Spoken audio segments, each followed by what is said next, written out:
start this week's episode with something a little bit serious, not sports related at all. Everybody has obviously at this point heard about the building collapse in Surfside north of Miami, Florida. It's really scary stuff. Something that anybody who can live in an apartment or knows anybody who has lived in an apartment can relate to. Just the instantaneous extinguishment of life that you don't really hear about other than things like plane crashes or bombings, things like that. So they have received plenty of donations as far as supplies go for the rescuers, but you can go to supportsurfside.org. We'll post that link in the description underneath the video here. They're still taking donations primarily at this point for funeral costs. Obviously, these are unanticipated funeral costs, so we're just going to open up with a very brief moment of silence right here.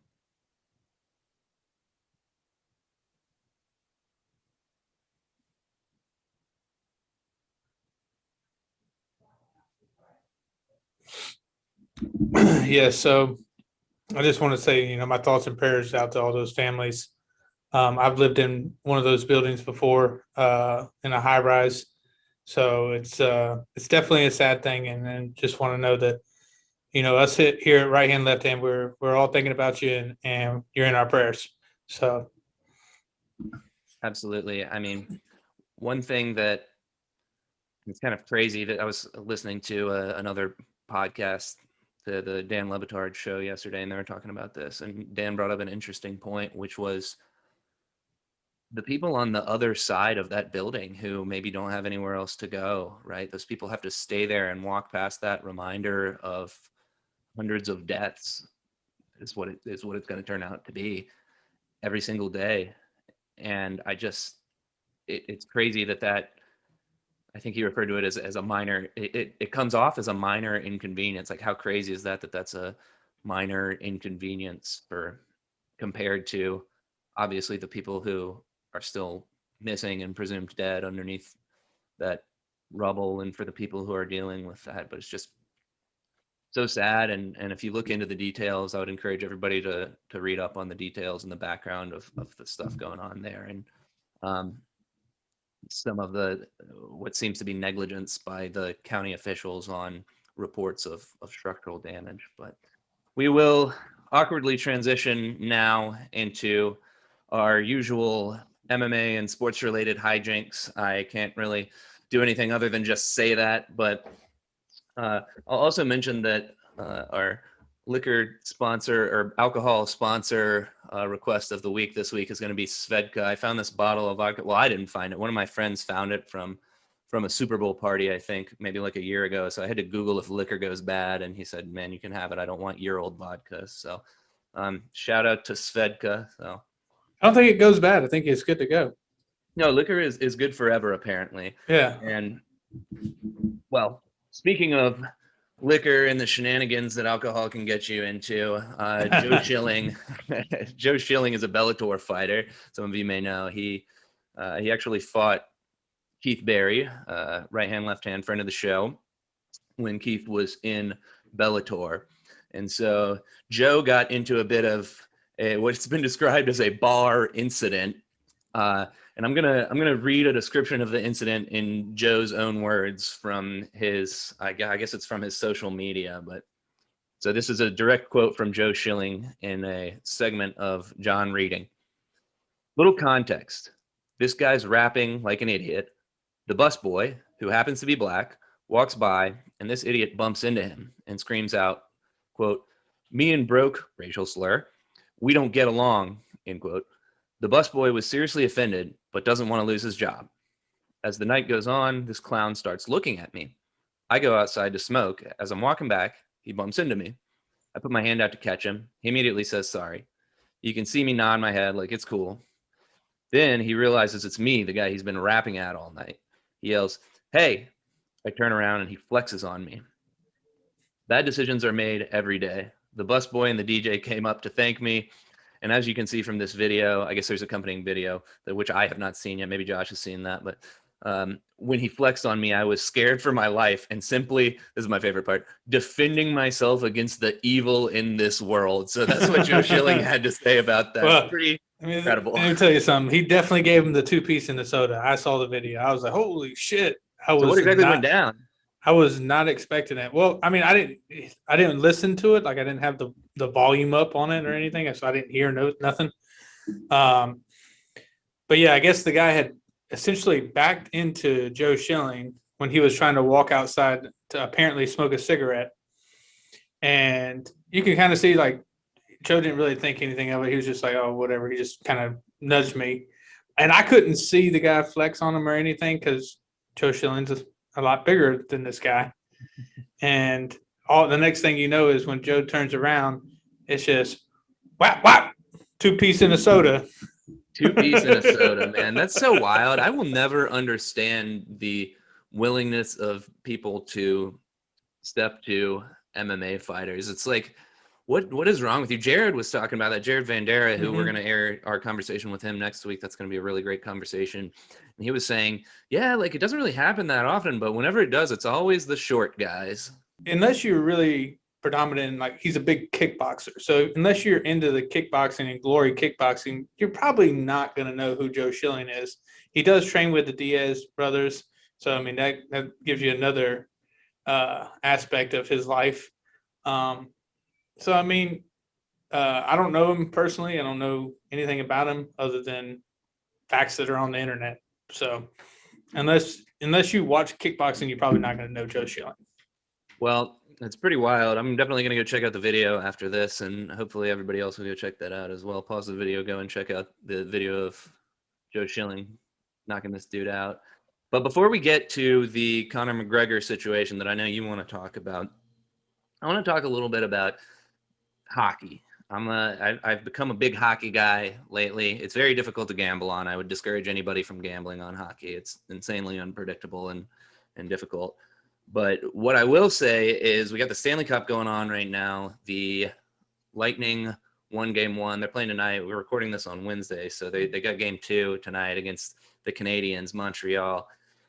And the Lightning really ran through the playoffs. They beat the Florida Panthers in 6, who are a great team. They beat our Carolina Hurricanes in 5, 4-1. So gentleman's sweep, if you will. Love a good gentleman's sweep. But they managed to get this far so they actually finished in 3rd in their division in the regular season because the NHL had weird divisions this year, and Florida and the Hurricanes in Carolina finished ahead of Tampa Bay. I know Carolina finished in 1st, and I'm pretty sure Florida finished in 2nd. And so they matched up with Tampa. But the Lightning took advantage of a rule called the long-term injured reserve in hockey, which basically allows a player's salary to not be on the books. However, the player has to return immediately when they're healthy again, when they're ready to play again. And so what the Lightning did is they put Nikita Kucherov, their best player, on the long-term injured reserve. Now, he was injured. He had hip surgery, and I think it was December, which is normally a 4 to 6 month recovery time, but professional athlete's going to be closer to the 4-month side. And they basically brought him back, and he was practicing in full at least a month before the playoffs started. But here's where the sort of unethical thing starts. The Lightning were not going to be able to have much depth this year, or not as much depth as they had last year because of salary cap concerns. But they put Kucherov on this LTIR, which means his salary is not counting against the cap because he didn't play in a regular season game. And then they returned him to the ice, and he was skating full speed for an entire month before the playoffs. So the Tampa Bay Lightning basically just manipulated the rules and cheated, and the NHL will not do anything about it because the Lightning are the darlings of the NHL. Yeah, it was interesting. Like, I don't really keep up with hockey that much, but you sent me the article to read. I don't know if I'd quite call it cheating. I'd say they took advantage of the rules. And who's to say if this guy's real? I know he's skating, but who's to say if he's really back to full health? I just don't like the Lightning, but they're going to win the Stanley Cup again. Montreal is I took Montreal plus 1.5 because I thought that first game was going to be close, and then Tampa would kind of run away with the rest of the series, maybe drop one in Montreal. But at this point, it might be a sweep, man. The Canadiens are out of their depth. So we'll move on here to some Conor McGregor content.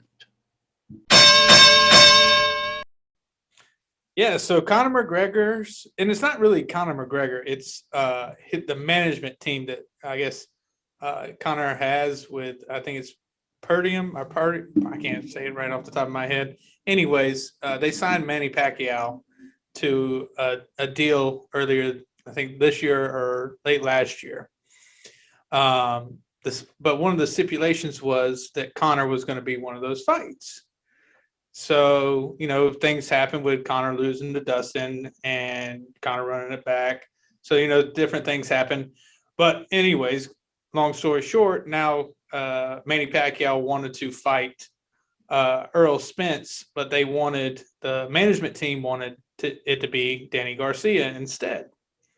So now there's a big lawsuit going on to where I think it's for $5 million over guaranteed money that Manny was supposed to do for fighting Danny Garcia instead of Errol Spence, who he's fighting later on this year.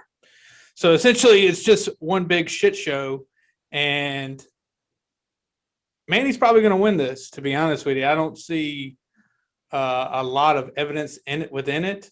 It's kind of crazy. You'd have to read the article for me to explain it a lot better. For to understand it, because again, I'm not a lawyer. There's a lot of like law shit in there that doesn't make a whole lot of sense. But from the gist of what I got from is Manny's essentially going to still fight Errol Spence, but they want him to fight Danny Garcia, and they're saying Manny's in breach of his contract for fighting Errol Spence instead of Danny Garcia. Why would he be? I thought the way you described it, it sounded like the management team were the ones who set it up to fight Danny Garcia. So why would they be upset about that if they're the ones who did it? So I guess what it was is it's an economic loss for the cities that they were planning to have it in. I'm reading it right now because they wanted to have it in Dubai for one of them. Mm-hmm. And then I'm not sure where they were planning on having the Conor fight. So we'll see how it goes. It says, I'll read it a little bit of it real quick. In the lawsuit, attorney Judge Brosen wrote, in addition to the millions of dollars in straightforward economic loss, the management team stands to suffer the damages to its reputation resulting from Pacquiao's breach and incapable just when Paradigm was the cusp of establishing itself as a major player in professional boxing. Pacquiao left its reputation as a boxing representative in tatters. The fight world is just so litigious, and that's one thing about Dana White is he's so powerful that the fighters can't really hope to do anything. And the contracts are so airtight in UFC compared to boxing. They have good lawyers. They have really good lawyers. My topic this week is going to be the NC State baseball team. If you're a sports fan, you definitely heard about this. Last week, NC State was playing in basically a play-in series against Vanderbilt. They were a single win away from going to the College World Series final against Mississippi State. And the NCAA changed their COVID protocols basically in the middle of the World Series. So originally the rules were that vaccinated players didn't have to get COVID tested because if you're vaccinated, you might still get COVID, but you're not going to have serious effects. Now, there's not a lot of information on the transmissibility of the disease if you test positive when you've already had the vaccine, but that's neither here nor there as far as the hypocrisy of the NCAA goes. And so what happened was some of NC State's vaccinated players ended up testing positive. So they decided all of a sudden in the middle of the College World Series, they were going to test these players. And this is not even to mention the packed full house stadium where there's no testing, there's no questioning of vaccination or anything like that, or protocols in place for these fans that are sitting, a few feet from the players, a few yards from the players. And so just the level of hypocrisy is absolutely ridiculous. And now they did have, I believe, some unvaccinated, I think 1 or 2 unvaccinated players test positive. But according to the protocols that they've been following all season, the NC State should have been only 1 or 2 men down. But the NC State, or the NCAA, geez, there's too many NC acronyms here that I'm going with. But the NCAA allowed them to play 1 game with 13 players, which is not a lot for baseball, right? And it's 9 players on the field, so there's only 4 bench players. It was really, and you go through multiple pitchers in a game too. So they pretty much played everybody they had, and they ended up playing one of their starting pitchers at first base on a Friday game, and then they were supposed to play Vanderbilt again on Saturday, and they held their own, even as undermanned as they were. And overnight, at about 2:00 in the morning, the NCAA released a statement saying that NC State would not be allowed to participate in the next day's game, and we're out of the College World Series without any sort of attempt to rectify the situation by the NCAA. And again, just releasing a statement in the middle of the night, taking no accountability for their own hypocrisy. And like, COVID-19 is not a joke, man. Like, it's very serious for a lot of people. But it's just another thing with the NCAA. And I know you mentioned there's been a petition to get NC State back into the World Series. That's obviously not going anywhere. Vanderbilt and Mississippi State are already 2 games in. So I don't know what you think about this, other than, I don't know what there is to think other than just the utter hypocrisy and stupidity of the NCAA. Yeah, I think it's bullshit. I really think that NC State should have been able to play. I think it's such bullshit. Me, as as an athlete growing up, I'd rather go out there and lose on my shield than have it taken away from me. And I feel bad for those kids. I'm not a State fan. I'm a Carolina fan, and I still feel bad for them. They got robbed of something that could have been, they'll never forget for the rest of their lives. And I think it's bullshit. We're welcoming back Marco Deckmann once again. Thank you, guys. Second appearance. Yeah, thanks for being on with us, Marco. The now 5-1 fighter out of Germany. He got a KO victory over Juan Antonio Lopez Fonseca down in Tijuana a couple of weeks ago, back in June, and he's been living it up in Berlin since then, and we're glad to have him back on now. But there's not much video footage. I don't think I've seen any video footage out there of the victory you got there in June in Tijuana. So why don't you walk us through how it went down, man? I went down to Tijuana, first time. Sketchy place. Yeah, I could imagine. It was sketchy. Yeah, me as a German, first time down there. I was good. We just went there the day before the weigh-in to, check the weight, adjust the weight, and then a very professional event. They made a very good matchmaking. It was crazy. I think at the weigh-in we were like 70 fighters. Wow. And they had on that Saturday, basically 35, I think just 2 cancellations, so 33 bouts within 2 events. So one event was just starting at like midday, and then, I don't know, until it was done. I don't know, we left obviously, and then there was a night event, but they even had like, I think, some Latin American title fights. They had a live stream actually. I did not know. They told me after the fight. So if I go down to that promotion, you guys will have the live stream. I have video footage as well, but obviously I didn't post it on YouTube. Not yet. Went down, was a little smaller than me. I jabbed him. He tried to jab me, and then caught him with a good right hand. He went down. He didn't recover. So wasn't the strongest matchmaking. Was good to get back after like all these kind of breaks we all have to experience due to COVID. Yeah, it's crazy. Some didn't fight for over 18 months. I was lucky. I had 2 fights now in COVID. It's crazy. Yeah, I was going to ask you, like, was it nice to get back in the ring, kind of knock the rust off a little bit and get back into the field, even though the matchmaking wasn't probably up to high standards like you're used to. Because I believe I've seen a couple videos. Are you going back to Hollywood fights? Is that what's happening? Yeah, the plan is to go back with my promoter, Tom Leffler, world-class promoter. He's the promoter of Triple G, Golovkin. Mm-hmm. He was the promoters of the Klitschko brothers, the two Ukrainian superstars who actually fought out of Germany their entire pro career. Yep.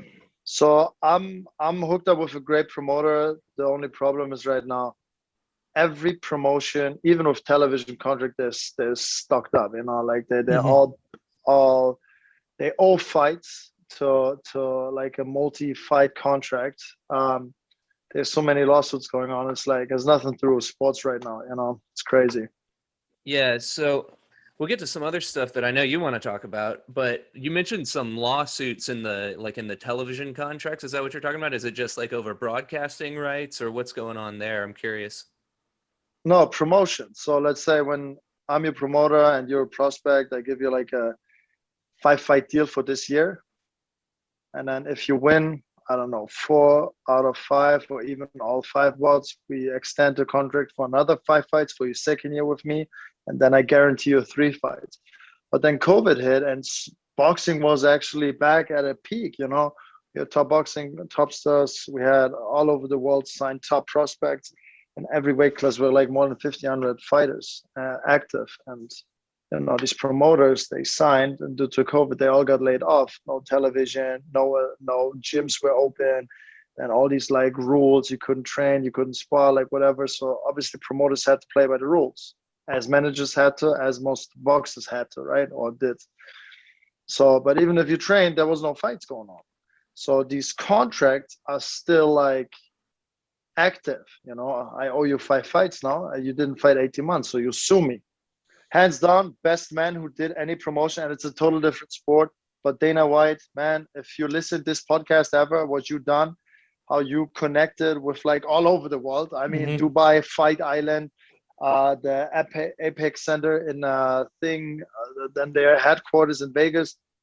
He was the first out there with combat sports, amazing shows, back into pay-per-view. Great. He has done a great job. And it's so sad for us that boxing had to like limp behind him again. You know, I love Dana White. I love the UFC, but I'm a boxer, so it's just sad that we're like, you know, we watch the UFC events, but there's no boxing on television, you know? Yep. And it's really just now getting back into, you know, we had a big weekend in boxing with tank fighting and Lomo fighting. And it's like I told you and I've told John, I mean, it's just sad boxing doesn't promote their fighters the way that they should, because I asked John, I was like, did you know that Lomachenko was even fighting? And he had no clue. And that's sad because he's one of the Okay, I tell you. So Davis was fighting and I was like, yeah, you know, gonna watch it. So we went out to sports bar. Then we checked it. I have to be honest with you. We got laid in because there was like a line. It's crazy. I started watching from the 3rd round. So I think Barrios won the first 3. Next morning, I go on Instagram. I heard Lomachenko was fighting. The first post I see, Lomachenko might be back in his old shape. Great performance against the Japanese fella, right? And I'm like, wait. The fight? Was it next week or in 2 weeks? I checked. Was the same day as Davis. Yep. You know, that's not happening with UFC and Bellator. Like, they don't do these mistakes. They like put it behind each other, or even take a weekday. You know what UFC did? They had their fight at 12 o'clock in the afternoon and didn't compete with boxing at all. Well, speaking of the MMA and boxing, I texted you this earlier, and I wanted to get your opinion on this. Tyron Woodley, Jake Paul. Who you like? Who's the second guy? Tyron Woodley and Jake Paul. Who's the second guy? I don't know. I guess I don't. I guess he's made up. I don't want to talk about. Oh my God! I went with my ex-partner. We went to like a birthday party, and they opened up a laptop because everyone was sports betting on Jake Paul Mayweather. Damn, they make money for circus, and fighters complain about wrestling. No, wrestling is a great show, but that they take it down to boxing. But what was it? Jake Paul is fighting Woodley. So both came to our gym. Paul, I think, was looking for sparring partners, or Logan Paul did his media workout he wants, and Tyron Woodley trains here sometimes, like boxing with one of the coaches. Great work ethic, great striking power. It's hard to say if Paul wins, because Woodley took a few punches, and Paul didn't even have one yet who would walk forward and punch back, you know? So I spot Askren before Paul knocked him down, and I was certain about the result. Like, I knew the results before. I was certain he should not take the fight in the shape and, you know, how he's boxing. I knew that Nate Robinson had no business against this young testosterone-fueled kid. It's just no way one of these guys can beat him. Now with Woodley took a punch before. We never seen Paul taking a punch. I would love to fight both on the same card. Woodley and then this sorry, but it's a bitch. He's doing the trash talk. He's talking all this shit to get this fight against Canelo, who would literally pick him apart within 60 seconds, which is so disrespectful. I'd love to fight both. And Askren, same night as well. And Logan Paul, maybe Sunday after. I love it. 4 fights in 2 days. It's hard, you know, it's hard to say. If Paul can withhold like a punch around, then he might even take Woodley out in the third.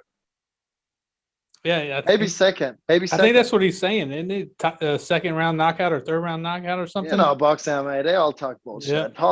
Paul is talking the talk, like he's looking up big trash talk boxing, and he's just copying. You know, he's no character, he's no type, he's no fighter, he's no boxer. You know that, guys. You two are professionals. They market. Oh, he has. So let's say Woodley beats him.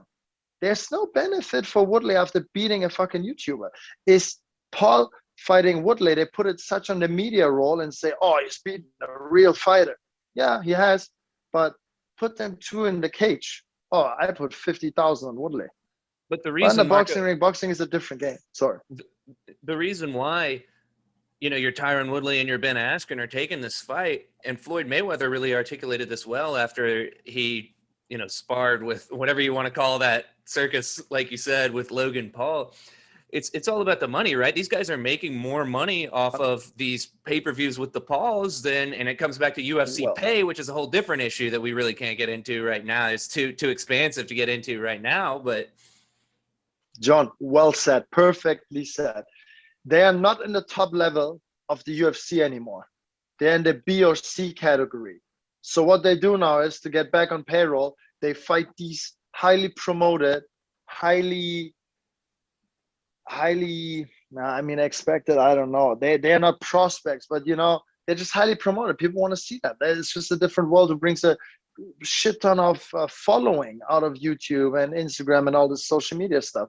So the BC category obviously takes the fight. I mean, would I take the fight? I think so, to get clout, get the money. And I mean, they take serious paychecks. They talk paychecks as YouTuber in a fight business most fighters will never make. Right. Serious money there. So I understand that. But what's the benefit for like fight promotion out of this for Woodley? Oh, he's knocked out Paul. There's nothing. He is not getting a title fight in the UFC for that. But Paul knocking him out is like, oh my God, he beat a former, what is it, 2-time, 3-time UFC champion? Woodley, I think he defended the belt 3 times, I believe. Okay. So that's big clout, you know? Yeah. What do you guys think? I think it's a shit show, to be honest with you. I never watch them. I watch it on my phone, and that's about it. And you know, I don't know. It's kind of crazy. I think Woodley is probably gonna. I don't know. I think Woodley's gonna win, to be honest with you.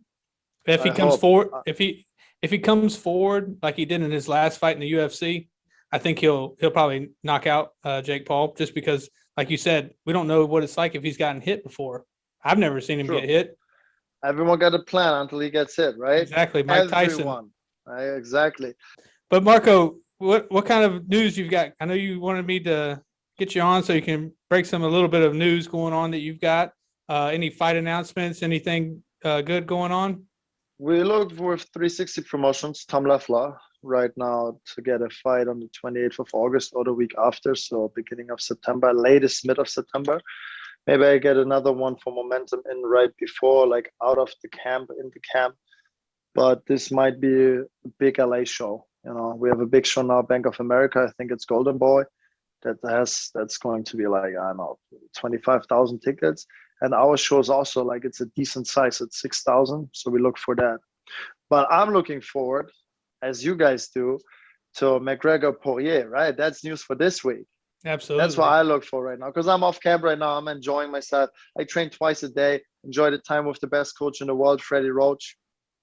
I wish we should make public that Jake Paul's YouTube fella invited me to their sparring to Calabasas. I posted it, that they invited me like literally 2 hours before. I wasn't allowed to bring no one.